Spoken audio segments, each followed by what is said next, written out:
Traders from different slave companies would sail to Africa and get slaves and jam them into their boats. The slaves traveled across the Atlantic Ocean on a voyage now called the Middle Passage. Once on land, slaves traveled by forced marches, which were called coffles, to get to where they would be sold.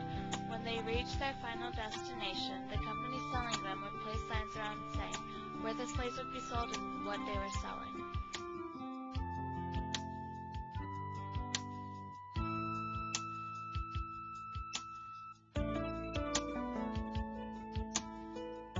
The most common way of selling slaves was by auctioning slaves on the auction block, but a less occurring method was called a scramble.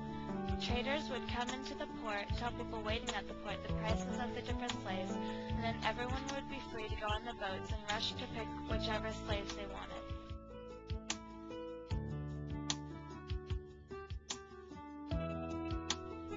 They would stand as slaves upon the block and talk about what a fine-looking specimen of black manhood or womanhood they was.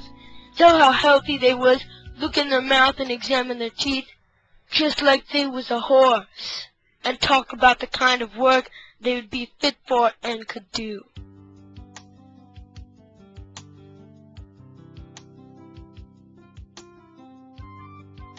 Slavery still exists in some form in many domestic helper-employee relationships.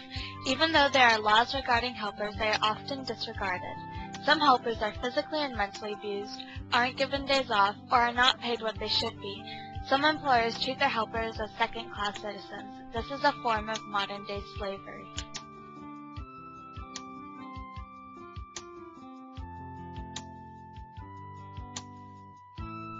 Her brothers, sisters, and mom had all been sold. It was her turn on the block.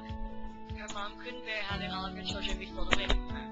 The mom fell to the ground, held her new owner's feet, and begged for him to buy her daughter. Her owner pulled himself away from her. He started kicking and violently beating the mother. The girl on the block was only between 5 and 6 years old at the time.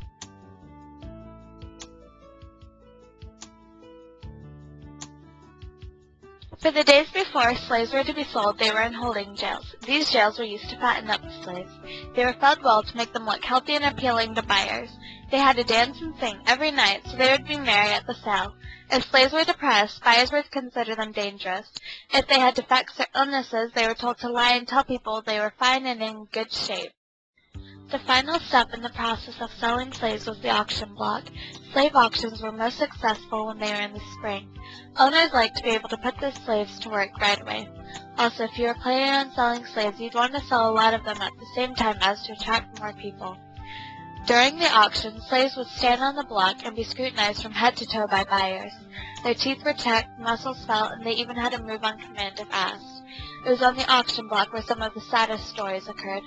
Families were separated, mothers and babies were separated, and no matter how mean a buyer was, if he was the highest bidder, the slaves were his.